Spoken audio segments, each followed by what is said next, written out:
This shirt costs $5. It should cost $50. And someone already paid the other $45, you just never saw the receipt.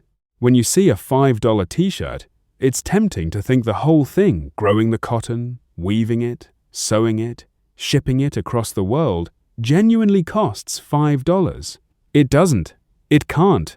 What that price tag actually means is that some part of the real cost got moved somewhere you can't see, onto a worker's paycheck, onto a river somewhere, onto a landfill that isn't yours. This video is about finding out exactly where that $45 actually went. Let's start with the most direct cost, the person who actually sewed the shirt. Depending on the source, labor makes up somewhere between 2 and 4% of the retail price. On a $25 shirt, that's roughly $1 going to the person who made it. And here's the part that should surprise you. Paying that same worker a living wage enough to actually live on would raise the final price by somewhere around 1 to 2.5%. Not double. Not even close to double. A couple of cents on a $5 shirt. So when a brand tells you low prices and fair wages can't coexist, that's not really an economic fact. It's a choice about where the money goes. Now, the part that doesn't show up on any receipt at all. Water. Growing enough cotton for one t-shirt takes about 2,700 liters of water. That's close to 3 years of drinking water for one person for one shirt. And a lot of that cotton is grown in places already short on fresh water.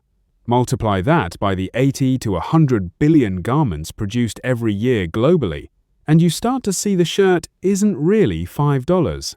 It's $5 plus a quiet, distributed bill sent to rivers and reservoirs you'll never visit. Now, if you asked a brand to explain the $5 price tag, here's roughly how that conversation would go. It's not cheap, it's accessible. Accessible for who? Exactly. So let's put the full bill together. Part of it goes to underpaying the person who made the shirt. Part of it goes to water and land that don't send an invoice but absolutely pay a price. And the last part goes to what happens after you're done with it.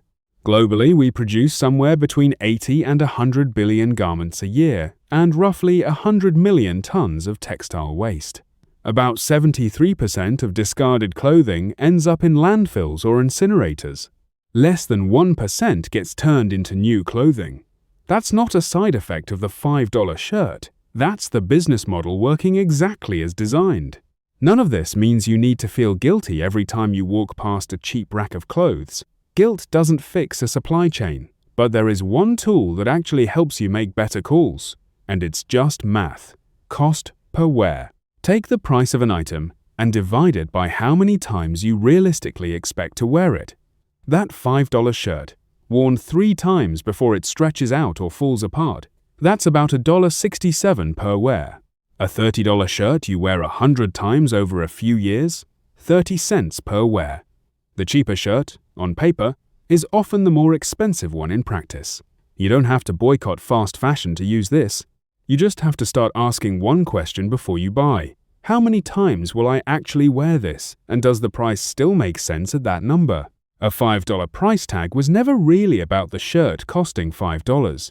It was about someone deciding who pays the rest and making sure it isn't them. You can't personally fix a global supply chain, but you can stop pretending the receipt tells the whole story. If you want the actual math on building a wardrobe that works long-term instead of falling apart in a season, that's exactly what we're breaking down next.